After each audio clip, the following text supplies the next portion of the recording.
Hey friends, welcome back to my channel. If you're new here, I am Julie. I'm a homeschooling mom of 5. We are just heading into the 2025-26 homeschool year, and my kids are starting 10th grade, 8th grade, 7th grade, 5th grade, and 2nd grade. So we're juggling all the levels. And I have had a lot of questions on our homeschool schedule, what our routine is going to be like this coming year, especially with doing high school, middle school, elementary school, all the things. And so I have done videos on our schedule in the past, but I actually feel like it's been a couple years since I've done that. So I'm going to talk all through our schedule today. Bear with me. I'm going to try to give a thorough explanation of everything, but also not be too long. I want to make sure to include all the parts. I feel like I have a lot of little things I want to make sure to mention. So hopefully by the end of this video, you have a full overview of how we do our days. So let's go ahead and get started. I have a few notes I have written down that I want to make sure to include. So first off, let's start by talking about our year as a whole. So this is the first time I've done this. You know what? Actually, first I'll show you this. I got this planner from Plan Prep Pray, Wendy from Plan Prep Pray here on YouTube. She's on Instagram, and she created this lovely homeschool planner. I do have a separate planner I use kind of for everything, but I haven't really been using a sole homeschool planner. So I sat down and just started planning out our weeks. We are about to leave on vacation here. We're going on a road trip for about 4 weeks, actually. We're starting school a bit late. So we're going on this road trip. We are gonna get home and start school September 20th, I believe is the day. If that's a Monday, then that's the day I'm thinking. No, I think it's the 22nd. I think we get home from our trip on September 20th. So we're gonna get home right away, start school on the Monday. I counted up 36 weeks of school. So I don't usually do that. We usually just work on going through our books, finishing up our curriculum, and then we know that our year is done. It does always end up being around 36 weeks, but I just don't usually count it up at the beginning of the year. We don't have to show anything here in Ontario as far as what work has been done, how many school days we've had, all that. We really don't have to show anything. So that's just kind of how we've done it. We just finish our curriculum and we go from usually the beginning of September until about mid-June. Well, this year I thought, you know what, I'm just gonna count it up. Let's see what we come up with. So starting at that first day of school, if we take off 2 weeks at Christmas, we used to take off 3 weeks, but again, with our road trip at the beginning of the year, I just know we don't have as much flexibility for time off through the year. So we got 2 weeks at Christmas, and then I know we're gonna take a spring break. We don't always do a spring break actually either. We usually more do a day off here and there without taking a full week of spring break, just because March here is not very nice. The weather is like nothing special at all. And so I'm like, I'd rather finish the school year earlier and just work through spring break. But we already booked a week in Florida in March. I'm so excited. I've never been to Florida. The kids have never been to Florida. Andrew has, but the rest of us have not. So we're doing a week in Florida. So we are taking a spring break. I'm getting ahead of myself. 2 weeks of Christmas, 1 week of spring break. 36 weeks will take us up till, I do have the date written down, but I didn't write it down on my paper here. I believe it's June the 19th or June the 16th. I think it's about 3 weeks into June that we'll be doing school. And of course, we'll still have room to do like a half day off here and there, or if we do a field trip or whatever, that can be counted as school, and holidays and whatever. But it's gonna be pretty like 36 full weeks, only those 3 full weeks off of school throughout. So that's our year schedule. As far as our weeks, this is our second year where we're not doing a co-op, and I even went back and forth on it a little bit. I'm like, should we go back to doing that? But this year we're not. We're just going to do our 5 days a week of school at home. 4 solid days of school, like Monday to Thursday, are full days. Friday, we usually have a bit of a lighter day, and it's our day that if we do want to do something else, I try to schedule it for Friday. If there's an appointment we need to put on the calendar, I'll try to do that Friday. If we have other homeschool friends or my sister and her kids, if we want to get together, because we do that sometimes, it'll be like, let's do a Friday. So we always try to plan those outings for Fridays. And then if we are at home, which is most weeks, we have a lighter day of school, and that also leaves a little bit of room to finish up things during the week that maybe didn't get complete. Okay, now on to our daily schedule, because that's where I'm going to spend most of my time talking here. So we have been using this template. I'll show this a little closer up too. But I got this template off of Etsy.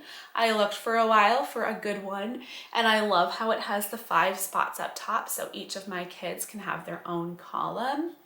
This is just a rough draft. I'm going to print it up again and redo it, because as I was writing it, I just kind of switched up a couple things, and for some reason I wrote some of the kids' names all in capitals and some not. So I'm gonna print it up again and just redo that schedule. But I like having this. I laminate it and I put it on our wall. We probably only look at it for the first few weeks of school at most. And then we kind of just know what we're doing, but it's nice to have it up and that we know here's how our day's gonna flow. I do have the times written down, and I know there are so many different opinions on scheduling, routine, still having room for flexibility. I do have a time of day that we start school. I want us to be starting at 9 o'clock because I know that we need to start then or we won't get our day done. If I said, okay, start school when you're ready, like it wouldn't happen. We'd be starting school so late in the morning and not being able to finish. So I do have a bit of a schedule. We start our day at the same time. And then I've written down kind of times throughout the day, but there is so much flexibility within each block. So yes, I want the kids to start math. Like for instance, I'll just give you an example. Charity has math at 9 o'clock for 45 minutes. Language arts, she has at 9:45 for 45 minutes, and then break starts at 10:30. That's flexible. If math takes her an hour one day, well, she'll do language arts for half an hour. That should be plenty, honestly, or vice versa. There's so much flexibility in there, and the key to writing a schedule and still having flexibility is to add margin. If you think, okay, math is going to take 30 minutes, and so you write math is at 9 o'clock, language arts is at 9:30, and there's no room for needing a little bit of extra help, needing a bathroom break, wanting to go grab a snack, anything like that, that's what makes you as a homeschool mom so frazzled and your day just feels stressful. So always add margin. If you learned anything from this video, if you're gonna do a schedule, add margin. Don't make a strict schedule. So if you look at my schedule, you might think it looks strict, but there is extra room in there, and we don't need to stick to the exact times. We start at the same time, and then we know the pattern of what subject to do after what subject, what order to do the subjects in. I should have said that. That made a lot more sense grammatically, but we don't need to stick to this schedule really strictly. One big change in our schedule this year, and we have done morning basket in our homeschool for a lot of years. We have started the day together, sitting together, doing our read aloud, doing our Bible time, doing our group subjects all together at the start of the day, and then the kids spread out and do their independent subjects after. It's gotten a little bit trickier with my oldest doing high school, having a bit of a heavier load. I also feel like it's a little bit tight for me. Sure, the kids get up, do their chores, they're ready to start school. I get up and work out. I usually start some sourdough. I'm showering, I'm helping get the kitchen all cleaned up. And then I am rushing so that when they're ready to start at 9, we're all ready to start at 9. And that just sometimes is a lot for me. I just have a lot of loose ends to tie up in the morning. And so we are totally changing things up. Kids are doing independent subjects to start the day. That gives me a little time, a little extra time to just pour my coffee, do my devotions, just a little more time to get ready. I'll be there to help with each of the kids, any of their independent subjects they need help with. And then we're going to still do that morning basket, but it's going to be in the afternoon after lunch. We'll sit down together, spend an hour doing those group subjects. I am so stoked about it. Like, I am really excited to see how this goes. I really have high hopes that it's gonna go well. I have confidence it's gonna go well, but we won't really know how that goes until we start our year. But I'm excited to try out this different routine. Also, I know that it is great for kids to start with their hardest subjects first. So that's another reason I'm thinking this is going to be better, instead of sitting down and doing a read aloud when everyone is like, their brains are turned on and ready to go. Instead of just sitting down and doing a read aloud, why don't you do your math and your harder subjects first time in the day? After lunch, everyone's kind of ready just to chill a little bit. And so read aloud, Bible time, our unit study, that will be a perfect time to do that. So I'm saying like it's going to be perfect. I don't know, but I have high hopes. Another change we're making, and I'll talk about this and then I'll go through and talk block by block what we're doing on our schedule. So we have been doing the Gather Round unit studies for a few years now, and we usually do 5 or 6 units in a year. This year we're cutting back on that. We're going to do 3 full units and then 1 mini unit. And we're going to do this 2 or 3 times a week instead of every day all year long. So 2 or 3 times a week. I did go through in my planner and figure out exactly how that's going to go. And even with a little bit of extra space in there, we will be done Gather Round by June easily. I'm actually thinking about mid-May, we will be done Gather Round. And it always, because the whole family has to be ready to do Gather Round together, this is our unit study we do as a family.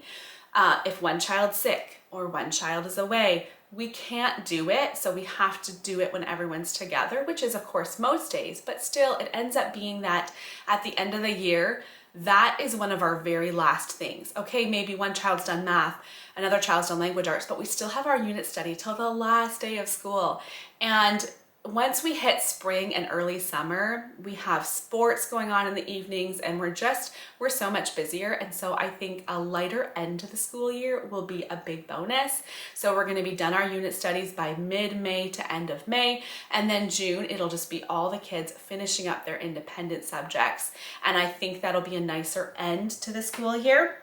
Okay, so let's go ahead and go through our schedule. My camera is also saying that it's overheating and that I'm running out of battery space, so we'll see. I might have to, running out of space and battery, all 3 of those things.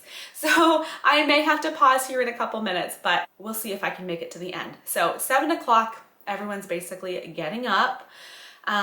Kids have devotions. We're gonna go through and figure out who has piano what time. That's another thing we do. Thursdays, I don't think I wrote this down to talk about. Okay, Thursdays, we do piano lessons. I'm not teaching my oldest anymore this year. He's not doing piano anymore. I'm teaching Charity, Simeon, Zara, and then my youngest is starting piano lessons this year. So on Thursdays, from 9:30 to 11:30 or 12, I'm teaching piano lessons to each of the kids one by one. And then when they're not doing piano, they're doing their independent subjects. Thursday's a good day for piano lessons because we have church Wednesday night. And so just thinking through all these things, I'm just explaining to you how my mind figures these things out.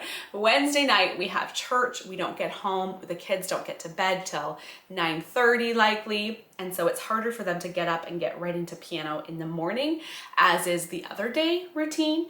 So they get a little bit of a break in the morning, and then we do piano lessons. Okay, so each of the kids, you'll see they kind of have staggered times for piano lessons, devotions, all that.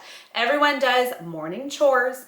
And then Elijah's gonna start his math at 8:30. He did that last year. He liked that. He'll start at 8:30. At 9 o'clock, I have 2 kids starting math, the other 2 kids doing handwriting and language arts. For one, that's because 3 of the kids use devices for their math. So actually 4 of the kids, Elijah too, they use the computer for their math, so we need to take turns. We don't have devices for everybody, but it also allows me to work more with the ones who need it, so I can help my youngest, especially with his language arts. And then when they're done that, they flip-flop. The 2, Charity and Simeon, do their handwriting and language arts, and the younger 2 do their math, while my oldest goes on and does IEW. 10:30 to 11, everybody has a break. Everybody has a half hour outside. Then when they come in, my oldest does biology. My next child does kind of a staggered schedule here. So she does history Monday and Wednesday, science Tuesday and Thursday with her brother. They do science together. So while she's doing history, Simeon is doing typing. Zara is going to do typing as well, the opposite days that her brother does typing. She'll do her piano practice. Wesley will also have piano practice. One's at 11, one's at 11:30. Wesley will need my help with his piano, so I'll help him with that, and then as well listen to him read. Then we have an hour block for lunch. From 12 to 1 is our lunch break. Then after lunch, Elijah does his social studies. He also has fact, faith, and reason every other day. And then Tuesdays and Thursdays, he does afternoon basket with us. Afternoon basket is our read aloud time, our Bible time, any other books we're reading together. Monday and Wednesday, we do gather round. Elijah's not going to do gather round with us this year, so that's just for the younger ones. He does social studies while we do gather round. Are you following? I know it's a lot of info. Then Elijah does logic and independent reading. Everybody else has their independent reading and quiet time. Like once they're done their reading, they can just have a little quiet time where they're off doing their own thing, but they're not loud or like talking to me, because I'm usually sitting and editing a video or doing something quietly on my own. And then after that, it's free time and the school day is done. Okay, phew, that was it. I tried to just get through all of that. I hope that was helpful if you're thinking about your homeschool schedule, your homeschool routine, your homeschool flow, whatever you want to call it for this coming school year, especially with the different ages. I just need to make sure that the ones who need my help and assistance, who need me by their side, I can be available at those times and still help everybody who needs it. So I'm looking forward to it. I think this routine will be really good, but again, I do have this template. If something is really not going well, I can print it up again and I can totally rewrite our schedule and we can try something different, because we do often make changes through the year too. But I think that's it. I hope I didn't miss anything, because I wanted this to be a thorough video. If I did miss anything or you have any other questions, let me know down in the comments and I can hopefully answer those. But that's a look at our coming school year. We are getting excited. We still have a little ways to go. I have a trip that we need to get through first, but I'm getting all of our back to school stuff ready and we're just about there, just about ready to go. Subscribe to my channel if you want to see more homeschooling, large family content, and I'll see you guys next time.